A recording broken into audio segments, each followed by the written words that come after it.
Professor doctor মানিক শাহ জিনা লাম সগো, রাজীব ভট্টাচার্য জিনা লাম সগো, প্রফেসর ডক্টর মানিক শাহ জিনা লাম সগো, খাদান তাকুতে বুঝছং এই বাইজল বাড়িতে ডক্টর মানিক শাহ ডক্টর মন্ত্রী বরঙ্গনা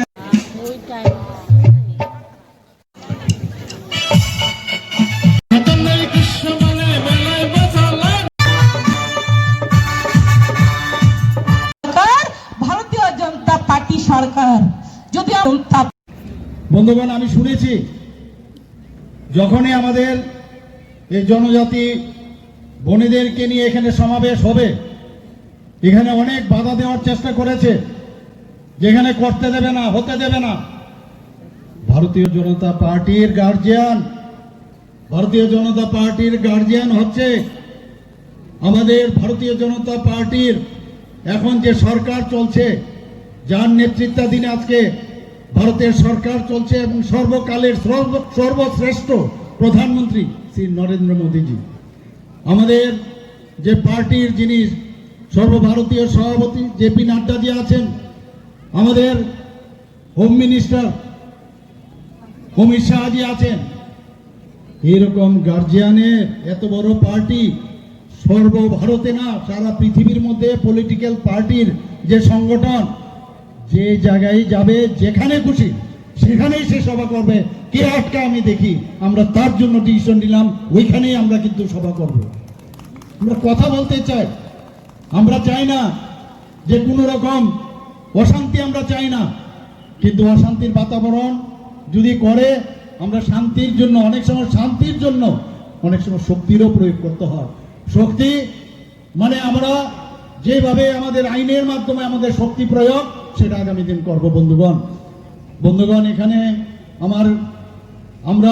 আমি বারবার বলছি, আমাদের পার্টি আমাদের উচ্ছৃঙ্খলতা বিশ্বাস করে না। আমি এর আগেও আগরতলার মধ্যে একটা জনসভার মধ্যে আমাদের মাননীয় মন্ত্রী বিকাশ দেববর্মা, যিনি নাকি বারবার তাকে অ্যাটাক করা হয়েছে, কয়েকবার হাসপাতালে গেছে, উনাকে উইন্ডেড করা হয়েছে, আউট অফ দ্য ওয়ে।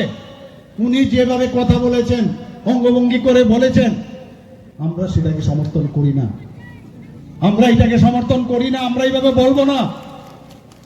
বলেছেন কারণ উনি যেভাবে টর্চার হয়েছেন, আবেগপ্রণীত হয়ে সেই কথাটা বলেছেন, কিন্তু আমরা সেটাকে সমর্থন করি না। এবং আগামী দিন যাতে এই ধরনের যে অঙ্গভঙ্গি বা যারা অন্য পার্টি করুক, আমরা করবো না এরকম। কারণ আমাদের যে কালচার, আমাদের যে কৃষ্টি, আমাদের যে সংস্কৃতি, সেটা তার সাথে খাপ খায় না। কিন্তু অনেক সময় উত্তেজিত ভাবে করা, এবং সেটা ছিল একটা পার্টির মিটিং। তবুও আমি বলবো যে এটা কোনো অবস্থায় সেটা গ্রহণযোগ্য না আমাদের কাছে, এবং আমার কাছে তো নয়।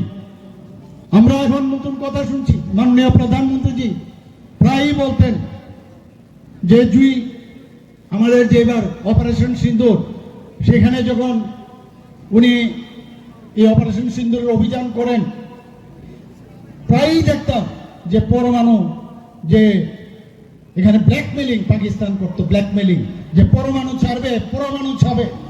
আমাদের এখানে এখন আরেক এই ধরনের ব্ল্যাকমেল কোন পার্টি কিভাবে করে, যে সিপিএম ঢুকে যাবে, আর এই সিপিএম ঢুকবে, এটা তো আমাদের কাজ, কিভাবে ঢুকবে আমরা জানি। সিপিএম এর ওই পারমাণবিক যে বিষয়, তার সাথে মিলিয়ে ব্ল্যাকমেলিং আমাদের করছে। আমরা ভারতীয় জনতা পার্টি 2018-তে আমরা কিভাবে এসছি আমরা সবাই জানে সেটা। কাজে এইসব জিনিস বলে আমাদের লাভ হবে না। প্রথমে ত্রিপুরাল্যান্ড, এরপর গ্রেটার ত্রিপুরাল্যান্ড, এরপরে কি বলছেন ওয়ান নর্থ ইস্ট। ঠিক আছে, যার যার বলার মধ্যে সমস্যা নেই, যে কোনো কিছু করতে পারেন, আমাদের সমস্যা নেই, কিন্তু গণতান্ত্রিক পদ্ধতিতে যেন সেটা করা হয়, সেই আহ্বান আমি রাখবো বন্ধুগণ। এবং আমরা এই যে রামচন্দ্র ঘাটে যিনি বিধায়ক আছেন, আমি এর আগেও এখানে, উনিও আমার যে স্টেজের মধ্যে, খুব সম্ভব এই মাঠের মধ্যে আমাদের মিটিং হয়েছিল, এবং আমার খুব প্রশংসা যে এইরকম মুখ্যমন্ত্রী কোথাও পাই না। এত কাজ রামচন্দ্র ঘাটে কোনোদিন মুখ্যমন্ত্রী আসবে, এইভাবে বলেছেন, আমারও খুব আমার তো খুশি হওয়ার কোনো বিষয় নয়। উনি বলেছেন আমাদের সরকারের যেসব কাজ সব জায়গায় মায়েদের, বোনেদের, প্রধানমন্ত্রীজি কি বলছেন, 4টা জাতির আমাদের উন্নয়ন চাই, মহিলা, পুয়ার, কৃষক এবং সর্বস্তরের যারা সাধারণ মানুষ আছে তাদের উন্নয়নের জন্য উনি বলছেন। তো আমরা সেই দিশায় এখানে কাজ করছি। কিন্তু কিছুদিন যাওয়ার পরে উনি এখন মুখ্যমন্ত্রীকে গালিগালাজ করেন। অদ্ভুত লাগে, মুখ্যমন্ত্রীকে গালিগালাজ করেন, একবার এই কথা, একবার সেই কথা। কি বলছেন? You are not in your mind. আপনারাই আমার সাথে কথা বলেছেন, সবকিছু ঠিকঠাক, আপনাদের যে দাবি সব ফাইনাল। সেই ফাইনাল হওয়ার পরে ঘরের থেকে বেরিয়ে আবার আরেক রকম কথা বলছেন আপনারা।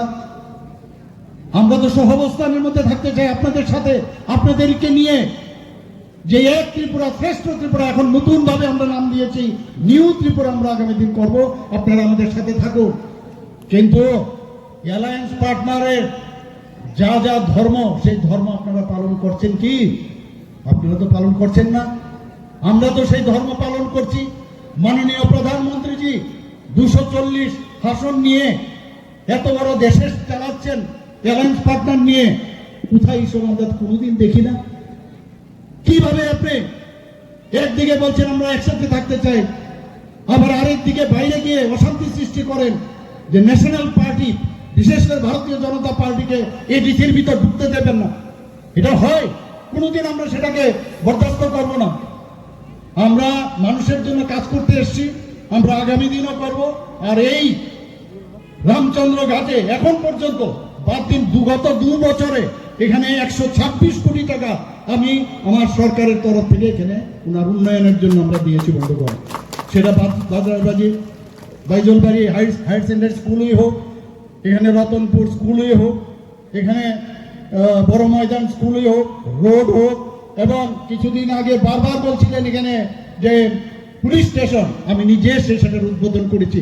যখন যা চায় তাই করছে, তারপরে চাওয়ার শেষ নেই। আমি জানি চাওয়ার শেষ নেই, কিন্তু প্রপার ওয়েতে বলা উচিত। এইভাবে বললে হবে না। বেশি চালাকি কিছুদিনের জন্য মানুষ বুঝবে, কিন্তু লং রানে চালাকি কিন্তু চলে না, এবং মানুষ সেটাকে কিন্তু বুঝে ফেলছে। এবং আগামী দিন আপনারা কিন্তু মানুষের কাছ থেকে দূরে সরে যাবেন। বন্ধুগণ, আমরা অ্যালায়েন্স পার্টনার প্রি ইলেকশনের সময় আমরা আইপিএফটিকে নিয়ে চলেছি। আইপিএফটিকে নিয়ে আমরা 2018-তে মাননীয় প্রধানমন্ত্রীজির কারণে আমরা আজকে এই ত্রিপুরাতে প্রথম এই সিপিএমকে হটিয়ে আমরা এখানে সরকার গঠন করি। পোস্ট 2023-এর পরে আবার ইলেকশন হলো, সেখানেও কিন্তু আমরা আইপিএফটিকে নিয়ে আবার ইলেকশন আমরা জিতলাম। এবং এই যে মাঝখানে দাঁড়িয়ে দাঁড়িয়ে একবার মনে হচ্ছে না কংগ্রেস বোধহয় আবার চলে আসবে, সিপিএম বোধহয় চলে আসবে, মাঝখানে দাঁড়িয়ে অবজার্ভ, এরপরে দেখলো কি যে না হচ্ছে না, ওরাই চলে এসছে, নানা রকম ছল ছাতুরি। এবং ঠিক আছে, ওয়েলকাম। ভারতীয় জনতা পার্টি গঙ্গা নদী যেরকম আছে সবাইকে ওয়েলকাম করে পোস্ট ইলেকশনে আজকে একটা পার্টি এসে আমাদের সাথে যুক্ত হয়েছে। খুব ভালো কথা।